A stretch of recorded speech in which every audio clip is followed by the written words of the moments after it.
Hello guys, and welcome to a new Steel Division video today by me, Vulcan. Today I have for you player versus JMWW2 in round 2 of the second community patch tournament. Today we are going to be seeing Omaha, and on the Allied side, player has chosen the Demi-Brigade SAS, and on the Axis side, JM has chosen the 12th SS-Panzer. Now, as always, this tournament is played on the Community Balance mod, so make sure to check it out in the description if you are interested in any of the changes. We'll talk about these divisions specifically though. It's quite nice to see the Demi-Brigade and 12th SS, since they are two divisions that we haven't had a chance to talk about yet in regards to the mod. The Demi-Brigade very strong in the base game. They do have an abundance of infantry availability, and it's all relatively cheap.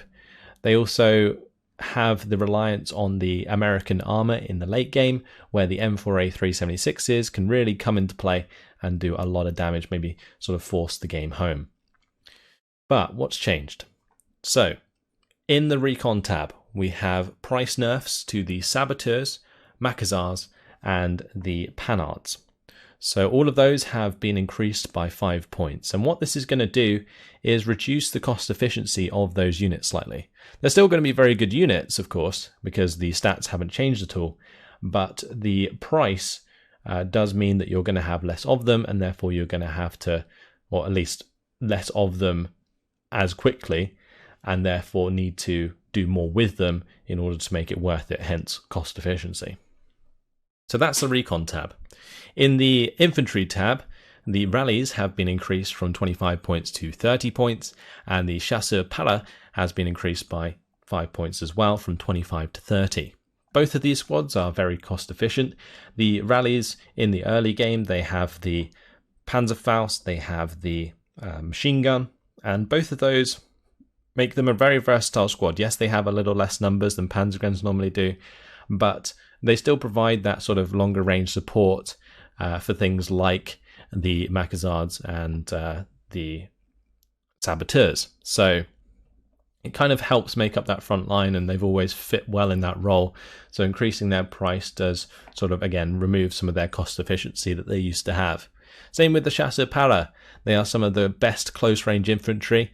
They have the smokes, which make them very versatile, as well as 100-meter range AT weapons. So nerfing those, I think, is perfectly warranted, as they were generally a unit that you would spam into Phase B and use to control all of the infantry-based areas on the map very, very easily.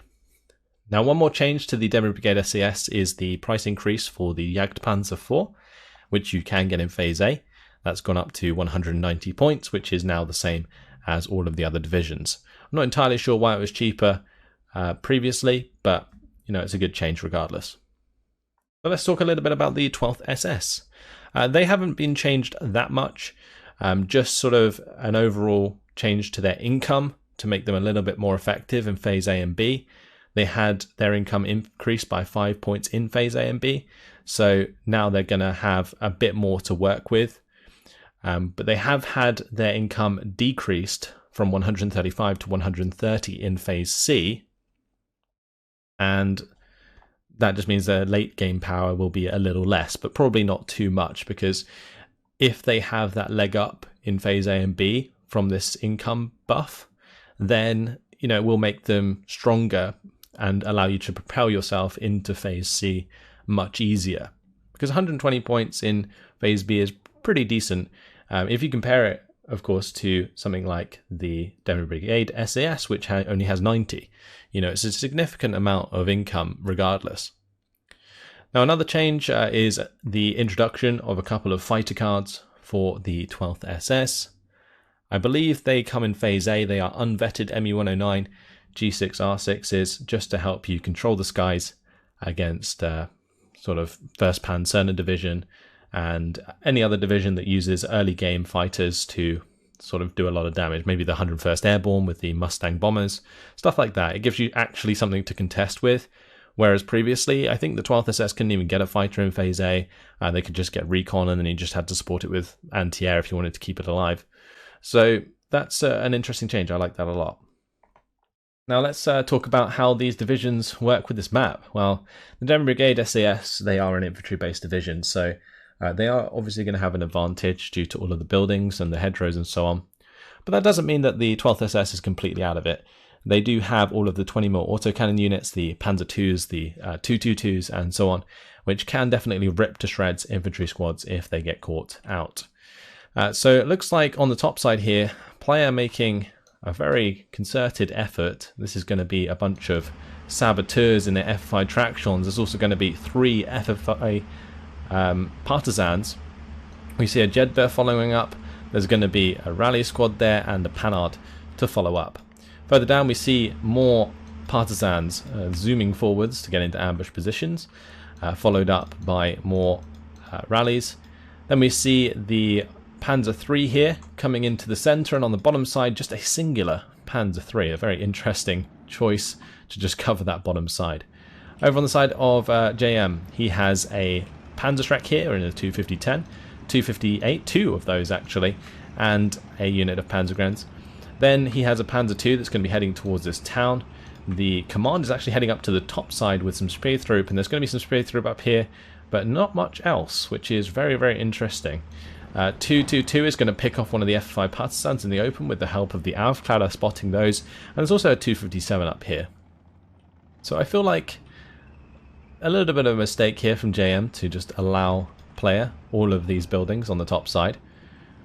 If he gets an infantry squad up to this building behind the saboteurs, then this could push quite a large salient, since the Spähstrupp won't actually be doing too much here, since they can't hold the front line. So the 222, it looks like it took a shot from the Panzer III, was forced to fall back. Macassars took a little bit of shots towards them, but not too much. This is interesting though, how JM has decided to go into this town with not really any infantry support and just the Panzer II and the 250-10. Up against the rallies and the partisans here, these Panzer units, the Panzer II and the 250-10, are in trouble really. The Faustpatron from the rallies can obviously kill them, and so can that unit. So they're going to have to back off and just relinquish this ground. Nothing that JM can do about it until he decides to bring in some more Panzergrenz. But he has decided to invest in an AT gun, I guess to try and take on the Panzer III, but looks like that Panzer III is just going to be putting pressure onto the 250-10 and Panzer II. The thing is about a Panzer III is it has just enough armor to make these units like less effective than itself, and by doing so the Panzer III can most likely win these engagements with its higher AP. So that's what we're going to have to look out for. Pak 38 has been unloaded in front of the F5 Panhard, and that's going to be going for the shot. Can it get the second shot? It does. Panhard goes down, nicely done. That's going to open up a little bit of a salient, since the Macassars are a recon squad and will not be holding that front line. 257 is actually going to start mortaring that area. Very interesting to see that JM has remembered the positioning of that squad, and we'll be trying to take advantage of that, but I don't think we'll see the move. If he had an infantry squad to maybe press onto them, that would have been a great idea, but here comes the Panzer III. That's going to be trying to take shots at the 222. The Pak 38 will now have to be moved forwards, and that's exactly what JM is doing. So a lack of infantry from JM at the start has definitely caused him to be in a tough position. It looks like the 250-10 going to be engaging the Panzer III. I'm going to assume that the Panzer III will win this engagement, and it's also under pressure from the rallies as well, but the Panzer III does the job. Rallies take out the Panzer II, and player is currently dismantling the defense of JM. Now on this bottom side, Panzergrenz are getting the better of rallies. Now rallies, with their price increase, are only 5 points cheaper than the Panzergrenz, but are a hell of a lot worse. You can see that the Panzergrenz, they have the 2 MG42s, whereas the rallies, they only have 1. And that is a large HE discrepancy at range that JM could definitely take advantage of if he gets more rallies onto the field. These rallies, they have been pinned for now. 258 going to be coming up to try and help out with that engagement. But the Macassars, if they get into the range, 50-meter range, we could see grenades take out the 258 quite easily due to it being an open-top vehicle. Only a +1 for player at the moment. It is quite difficult actually sometimes for the Demi-Brigade. If they're relying quite a lot on things like the partisans and the Maquisards and the saboteurs, it's hard for them to sort of hold their ground, or at least the front line. And that's why the territory is so much less in players' favour than it otherwise would be. Because imagine if all of these units were providing frontline presence, then the actual front line would be a lot further forwards and there would be large salients, and this might even be a +2 at this point. But this does give a bit of respite for JM to kind of bring in the infantry to make a little bit of a difference. The Panzerschreck is going to try and move forwards but gets mowed down by all of the machine guns, and there is a lot of units coming down on this bottom side. That is going to be the SDKZ-251 dropping off some command, and then we have the rallies also here coming in with their half tracks, and now that's 3 half tracks plus a Panzer III putting a lot of pressure down here. Doesn't help that in the mid the partisans are going to take out the 258, and JM is bleeding units, and it's mainly again due to the fact that the infantry support was not really there from the start of the game, and it allowed the player with all of his tractions to get his units into position. And the Maquisards here, they are going to be revealing themselves because of the use of the Kar 98, and this could actually be really bad for the Maquisards, because if the Panzergrens decide to get aggressive and pin down the Maquisards outside of a building, that will be an ineffective squad. They won't surrender because the Jedburgh are here, but at least they won't be killing off the Panzergren squad as easily as they otherwise would. But that's something that JM needs to do sooner than later if he really wants to take advantage of that. But instead, he's walked past the building, the Maquisards get in, the Panzergrens get chewed up, they're also going to take out the Speertrupp in the process, and I can't help but feel that was a massive micro mistake there from JM, with the squad going down. Well, players maintained control over that town, and on the bottom here, with the Panzerschreck gone, there's nothing to stop the armour moving forwards. Half track dies. Panzergrens are going to do their best to hold back some rallies, but those rallies just revealing the location of the Panzergren for the Panzer III to start opening up with its main gun and machine guns, and that's going to be killing those off nicely. So 250-10 now coming in with another Panzerschreck, and that stopped the advance of these half tracks and the Panzer III. I'm not entirely sure it can. Panzer III going to be getting into line of sight of the 250-10. Does have the 1-star veterancy from the CDP, and that means that the Panzer III is massively more effective at this range than the 250-10. Nice critical there from the 250-10 though. It does get the shooter knockout onto the Panzer III. Up on this top side, double Speertrupp pushing onto the Saboteurs. Looks like the Saboteurs are going to get the better of both squads. Did use a grenade to take out one, killed off the other with its guns. And, well, another unfortunate play there from JM. Really hasn't been working out for him throughout this game. Panzerschreck moving into the tree line, trying to get range onto this half track. It's not really going to be hitting much else. As soon as it fires, it's going to want to fall back, unless it just runs straight out into the open and gets shot to death by the rallies. Another critical mistake there by JM. Panzer III almost takes out the 258. Looks like JM has accidentally turned off the guns as well. 222 has found the Maquisards with the help of the Speertrupp. Now this is where a 222 can be really, really good at this sort of range. That 20mm autocannon just rips to shreds those squads. But get a machine gun squad up here now, like a Panzergren squad, and take these buildings. That's what JM needs to do. He needs to have Panzergrens preemptively in locations that are easier to defend. So, for example, having a Panzergren squad down here in one of these buildings initially would have been a great defensive position for Panzergrens if they were supported by something like a Panzerschreck or, I don't know, just another tank or 250-10 at close range, something like that. If the 250-10 manages to get itself into, you know, the 400 meter range, then these Panzer IIIs can be under threat quite badly, because the 250-10 has a really good rate of fire compared to a Panzer III, which only has 7 rounds per minute. And these Panzergrens, they're kind of in trouble. The half-track is going to pin those down and do quite a bit of damage.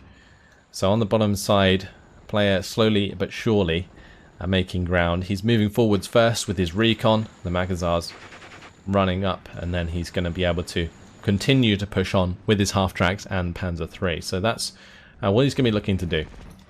Saboteurs here, jumping in and out of the building, and are going to be able to get the 50-meter grenade on target. All infantry squads do have that 50-meter grenade, do not forget. So that's a way that you can take out vehicles that are open top at close range. And you can tell that if they're open up top by just sort of clicking on the card and looking above the armor values. It says there, for example, open top on the indicator.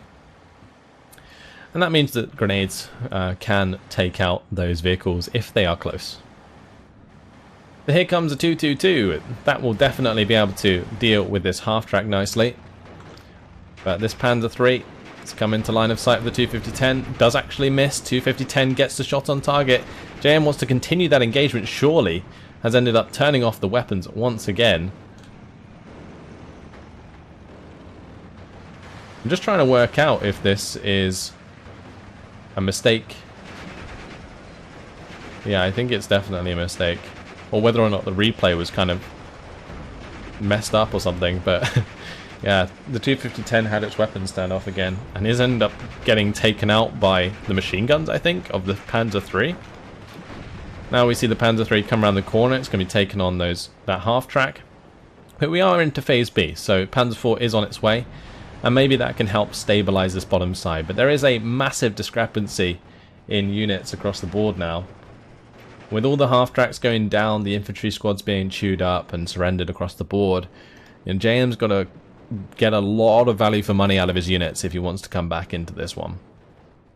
Those 250-117 is doing quite a lot of damage to the rallies. That's nice. 257 also going to be trying to mortar that position, but the Partisan's taking out a 222 that was creeping forwards, and that is going to allow JM to, well, allow player, sorry, to secure the +2. Panzer IV did take out the Panzer III. Good engagement there for the Panzer IV-H. 2-star Panzer IV with 6 base accuracy is always going to work out very well. Nice rocket strike though from player. Had line of sight onto that mortar carrier, and job well done. 2-star P-47. All of the tools that the Demi-Brigade need are at its disposal. And so far, player has been playing a very clean game. Maybe could have taken advantage of some of these kills a bit more, but overall just been playing it cautiously. There's no reason to be over aggressive. Moving the recon forwards first and then following up. Letting JM make the mistakes as he tries to push back. For example, here the Panzergrens, no real reason to have them out in the open. The half-track is there and you can see it, so no real reason to try and run that down. And that is going to cause JM to lose his infantry on this bottom side. Can replace it with another unit of infantry now. Infantry availability does increase quite significantly for the 12th SS moving into Phase B and C. So he can bring in Panzergrens now without the half-track. That makes them a little more cost efficient if supported by other units like this Panzer IV, for example. Panzerwerfer also brought in, but doesn't have any recon really to work with. This Aufklärer is kind of in an awkward position. If it was moved forwards to maybe here, he might be able to find some targets, or at least make a guess as to where this Panzerwerfer could fire. The other thing that he could do is maybe just target the road, and then have the 222, for example, fast move down and try and get some surrenders. Because he's got to make some sort of move. Since it is a +3 for player, and it's not getting any easier for JM at this point. Panzergrens are going to be moving forwards here to find the Partisans with the help of the Spähtrupp. These Spähtrupp there, they're going to get found. The Panzer IV takes care of those. Panzer IV coming up the road here.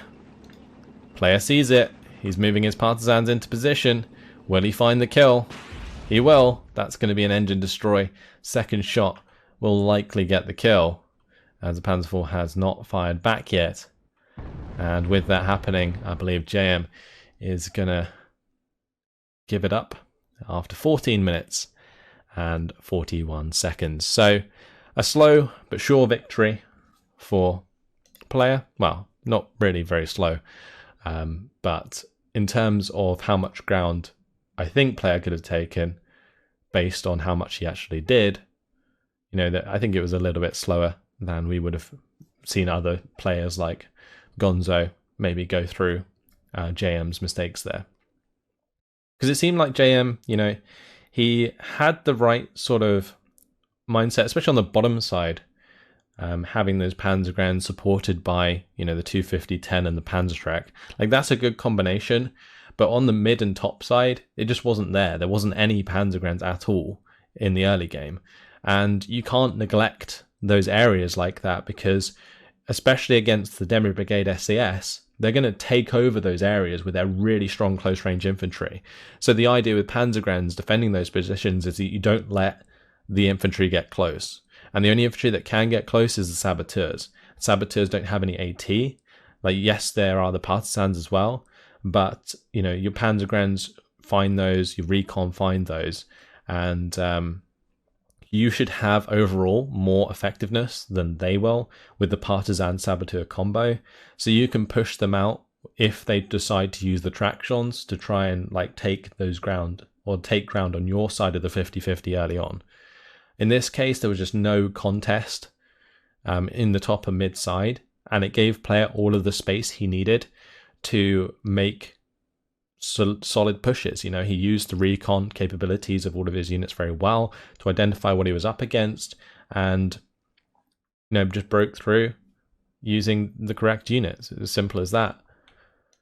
Not really too much to talk about in terms of kills. The Panzer IIIs did nicely. I believe this was the Panzer III on the bottom side. Initially I was like, why is this being brought in on its own? But as soon as it got supported, you can see that it went to work. It took out a half-track, yeah, 258, the 222. You know, provided plenty of support, that's for sure. The Saboteurs taking out the double Spähtrub on the top side and also managing to grenade the 251-17 is a little bit of a mistake there from JM, but overall, you know, I think player just outplayed JM. Simple as that. JM made too many mistakes. That's it. Hopefully you guys enjoyed it. Thanks for watching, and I'll see you in the next video. Goodbye.